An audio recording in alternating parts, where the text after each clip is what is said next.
Have you ever felt like you were outgrowing your own life, like the way you used to speak? The people you used to please? The masks you wore so well? No longer fit the person you're becoming.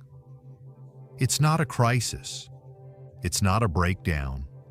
It's a rebirth. And make no mistake, it terrifies people. Not because you're doing anything wrong, but because your evolution is a silent confrontation, a mirror that forces them to see everything they've avoided becoming. So they joke. They ghost. They look away when your truth gets too loud. And suddenly, you find yourself in a space no one warned you about, where clarity feels like loneliness and strength feels like exile. But Nietzsche did warn us. He knew this path, the path of becoming something so utterly unshakable that your mere presence begins to fracture the illusions others live by. And that is exactly what we're about to build. Not a mind that fits in, not a soul that bends to comfort, but a being so sovereign, so deeply rooted in truth, that even the crowd has no choice but to step aside. So if you're feeling that fire stir inside, you don't ignore it. You're not broken. You're being summoned. This video isn't for the faint-hearted. It's for the rare few who are ready to die to who they were so they can rise as who they were meant to become. If you're one of them, like this video, subscribe, and walk with me. Because from this moment on, we're not building a life. We're building a mind so strong, the world won't know how to deal with it. Part 1.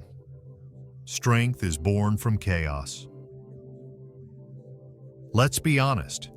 You've been lied to, told that strength comes from peace, that clarity comes from comfort, that if you just stay positive, everything will align. But that's not strength. That's sedation. Real strength, the kind that can't be shaken, the kind that makes people uncomfortable just by being in the room, is never born in still waters. It's forged in storms, in sleepless nights where no one answers, in empty rooms where your screams echo back with silence, in those moments when the ground beneath you collapses, and the only way out is through yourself. Nietzsche understood this in his bones. He wrote, "You must have chaos within you to give birth to a dancing star. And no, that's not poetry. That's a prescription, a law of psychological gravity.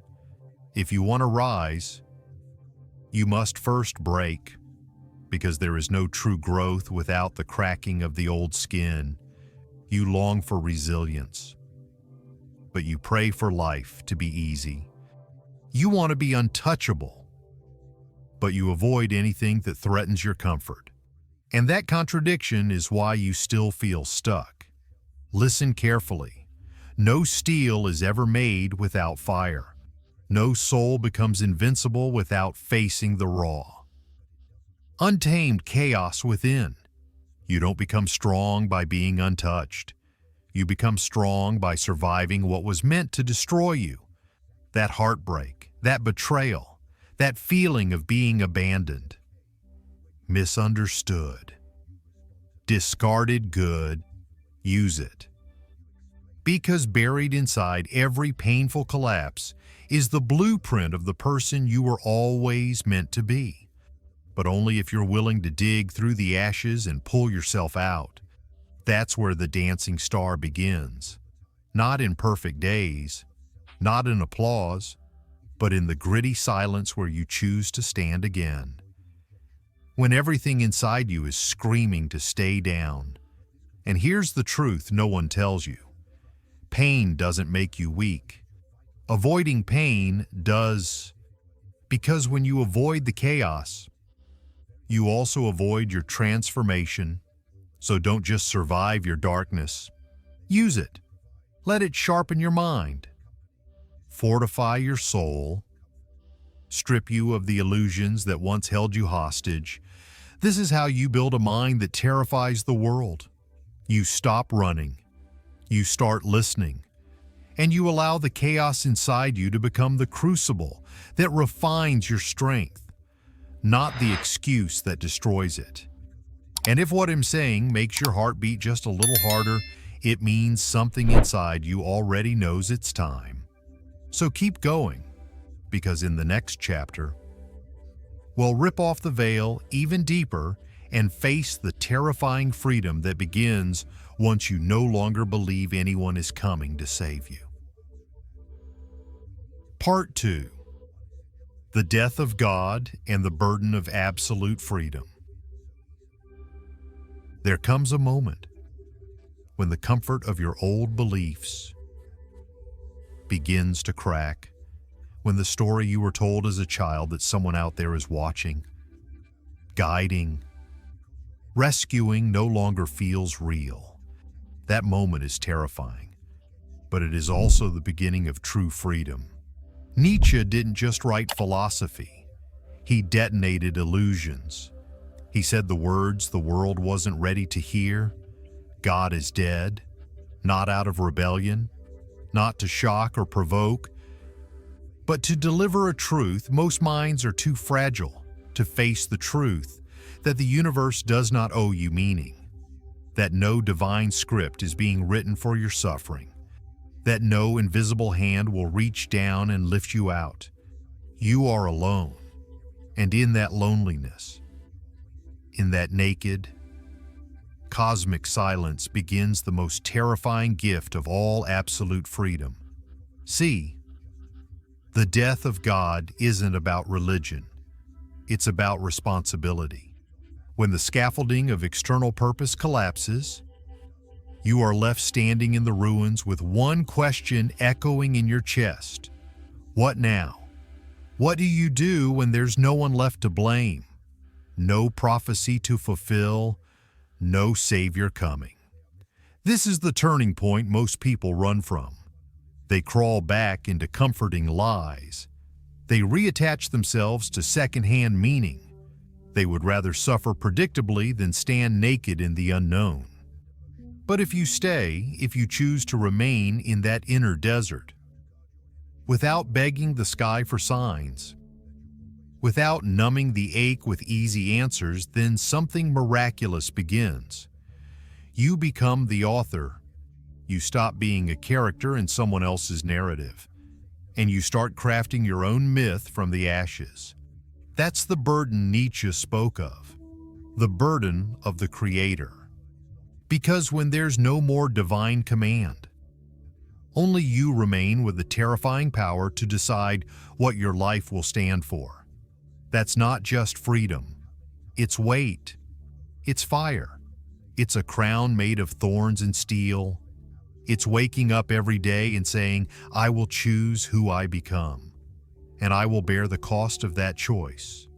No more default settings, no more victimhood, just you and the raw clay of your existence, waiting for you to mold it. And yes, it will hurt. It will break you in ways comfort never could. But from that breaking, something untouchable is born, a soul that cannot be manipulated, a mind that bows to no lie, a life that answers to no script but its own. If you've come this far, you're already one of the rare few. And what comes next is the most daring leap of all. Because now, you're not just walking away from the lies you were told, you're walking toward the person you were always meant to become. In part 3, we'll meet that person. We'll stare into the heart of Nietzsche's greatest creation, the Übermensch, the one who dares to write their own laws, live beyond the herd, and transcend the old world. If you're ready, click like, subscribe to the channel, and let's go even deeper, because now you're no longer seeking permission to live. You're preparing to rise above it all. Part 3. Übermensch, the creator of values. So what happens when you no longer follow inherited beliefs, when the old gods are dead and no map is left in your hands? That's where most people panic. They look around, desperate for new rules, new masters, a new crowd to belong to. But Nietzsche offered something radical, something dangerous. He said, don't look for new commandments, become the one who writes them. And that was the birth of the Übermensch. The word has been misunderstood, misused, even feared. But at its core, the Übermensch, the Overman, is not a tyrant, not a superhero, not some flawless demigod. He is the human being who has outgrown the cage of borrowed morality, the one who no longer asks, "What am I allowed to do?" but instead asks, "What is worthy of me?" That shift changes everything, because when you stop measuring your life by rules written for weaker minds, you begin to walk a path that belongs only to you, a path with no applause, no validation, no blueprint, just your fire, your vision, and the courage to live it even if the world hates you for it. To become the Übermensch is to kill the frightened version of yourself that still needs to be liked, that still waits for permission, that still bows to the herd. It is a spiritual rebellion, one that doesn't scream, but simply refuses to shrink, refuses to blend in, refuses to trade authenticity for approval. And yes, that kind of existence is brutally lonely at first, because once you stop living to be accepted, you'll see just how many people were only in your life because you made yourself small enough to make them feel safe. But don't grieve that loss. Honor it. It means you've begun to build a life that no longer depends on anyone else's permission. The Übermensch doesn't seek a place in the old world. He builds a new one from within. He doesn't live in reaction. He lives in creation. He doesn't beg for salvation. He embodies meaning through every breath he takes. This is the path Nietzsche carved out of the void, not for the masses, but for those rare enough to walk alone. So if you're still here, still breathing with fire in your lungs, still holding on through the discomfort of becoming, don't stop now, because in part 4, we step into the most brutal and sacred truth of all, the loneliness of the strong, and why that loneliness is not a punishment, but the crucible in which your soul is reborn. If you're ready, click like, subscribe to the channel, and keep going, because now you're no longer asking, "What should I do?" You're asking, "Who must I become?" And that is how you leave the old world behind. Part 4. The loneliness of the strong and how it rebirths your soul. Let's make something clear. The moment you choose strength over comfort, you step into a different dimension of life, not physically, but psychologically, spiritually. You begin to see things differently, speak differently, move differently, and slowly the world around you starts to pull away. You're not invited like before, not praised like before, not understood like before. Why? Because your strength makes others question their weakness. And most people would rather avoid that confrontation than face the mirror you've become. Nietzsche called them the herd, not out of hatred, but with brutal clarity. People who don't think for themselves, who live by recycled fears, secondhand beliefs, and the desperate need to be accepted even if it costs them their soul. When you rise above that, you're no longer relatable. You're no longer safe. You become unpredictable, unafraid, unshakably real. And that scares them, so they call you distant, cold, arrogant. But don't be fooled. Their discomfort is not a reflection of your failure. It's a symptom of your ascent. You're no longer a mirror of their mediocrity. You're a reminder of everything they chose not to become. And yes, it will feel lonely, crushingly, painfully lonely at times, because you're not just losing people, you're losing versions of yourself that once needed them. You're burying the obedient self, the one who played small to fit in, the one who silenced their own voice just to be loved by people who never knew how to love deeply in the first place.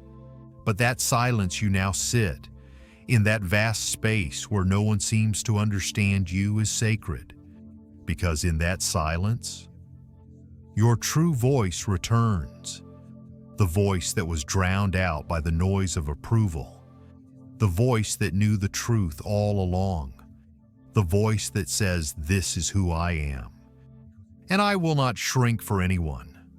That the beginning of the rebirth, not as a version of what others want, but as a soul that is completely undeniably yours. You'll still feel the ache, you'll still long for connection, but what you gain in return is far more rare integrity, sovereignty, peace that doesn't need an audience. You'll walk rooms in silence and still shake the walls, not because you demand attention, but because your very presence cannot be ignored. And here's the truth: the loneliness of the strong is not a prison. It's a womb. And if you're patient enough to sit in it, to bleed in it, to scream in it, you will emerge as someone the world has no power over anymore, someone who belongs only to themselves. In the next chapter, we face the greatest threat to that strength, the machinery of collective mediocrity, the slow poison that suffocates great minds before they ever get the chance to rise. If you're still standing, click like, subscribe to the channel, and remember, you are not lonely because you're broken. You're lonely because you're becoming whole. Part 5. The War Against Collective Mediocrity, the Rise of the Free Soul. So you've stepped out. You've left the crowd behind. You've dared to think, to rise, to become your own foundation, but don't expect applause. Don't expect a red carpet. Don't expect society to cheer for your awakening, because when you no longer bow, you become a threat, a quiet threat, a walking reminder that freedom is possible and that truth doesn't need permission, and that makes you dangerous. See?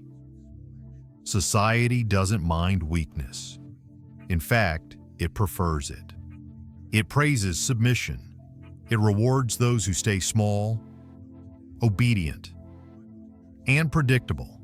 It hands out trophies not to the bold, but to the agreeable.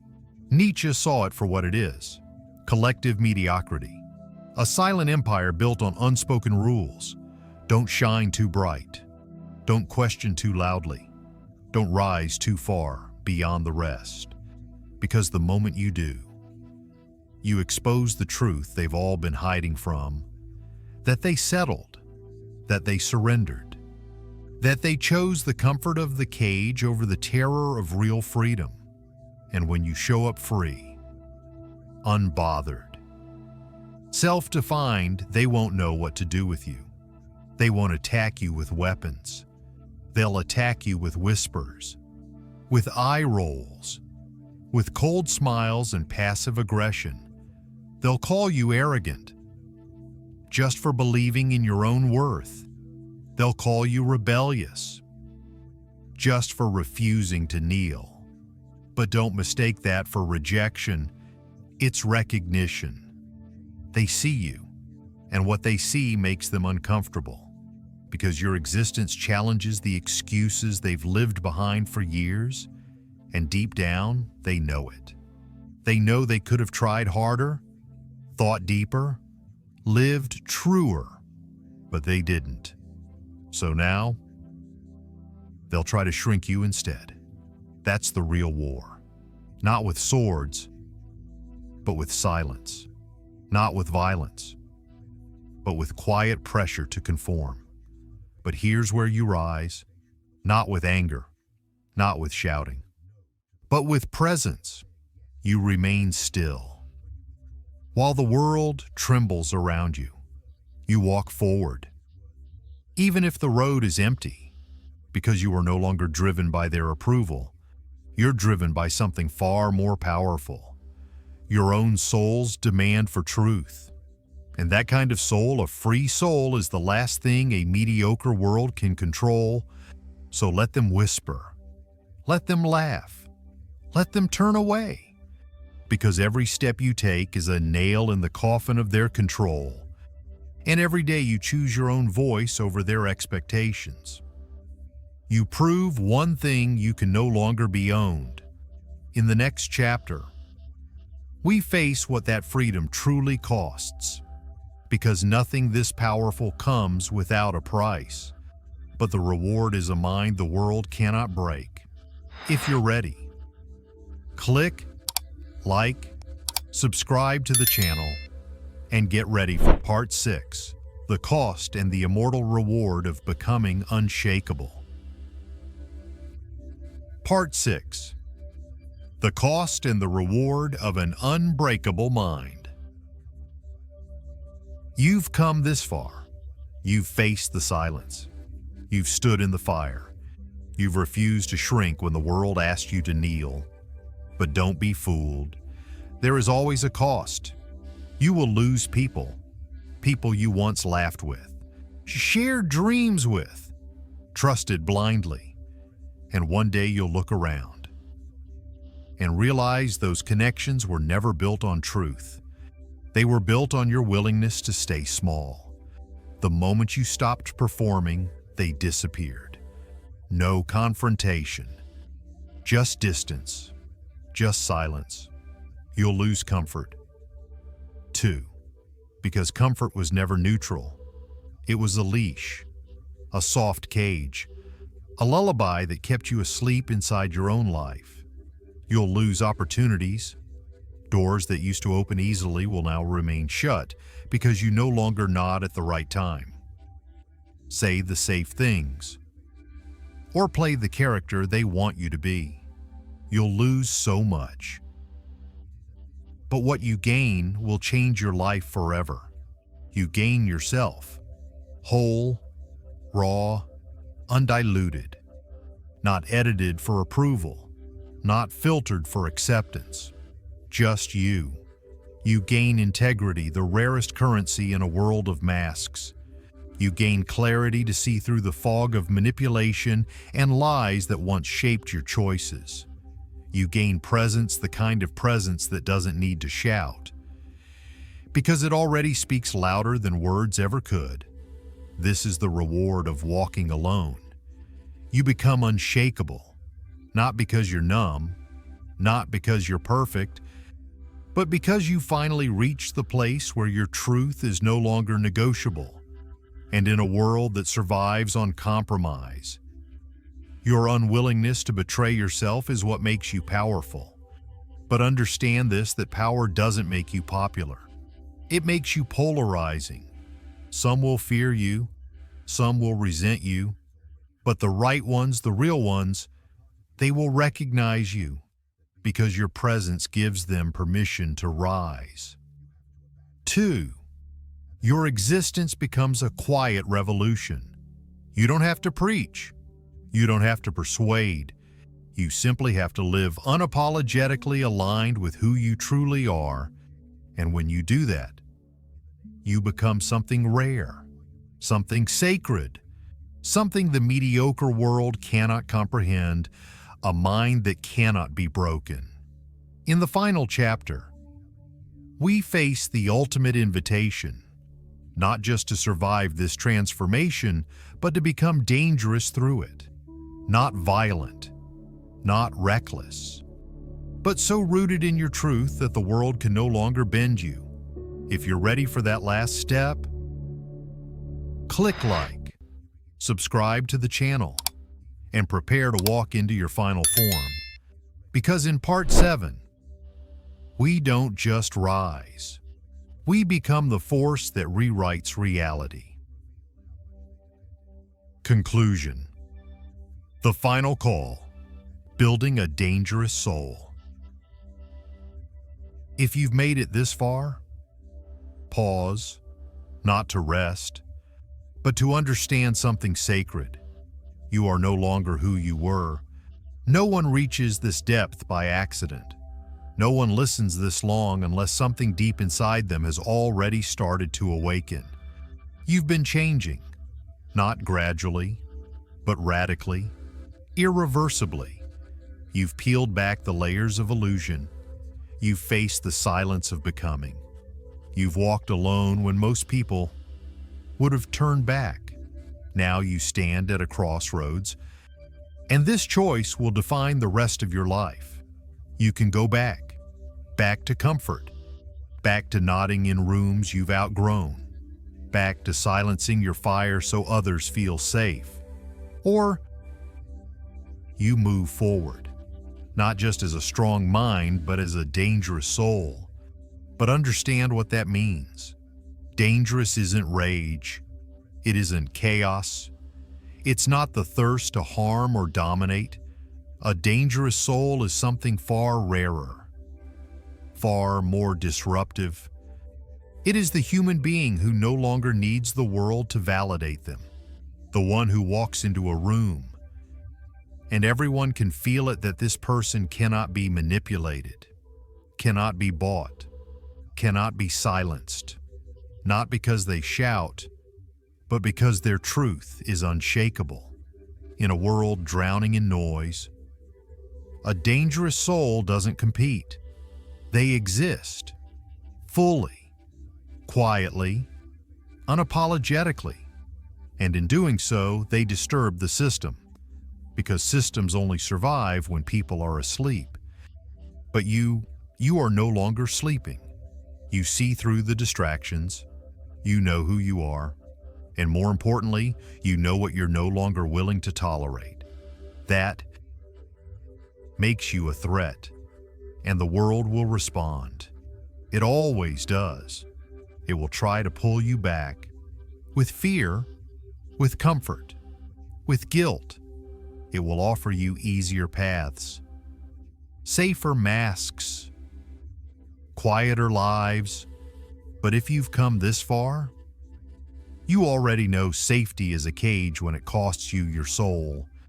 So here's your invitation not to be fearless, but to be honest, not to fight the world, but to transcend it, not to seek power over others, but to claim complete sovereignty over yourself.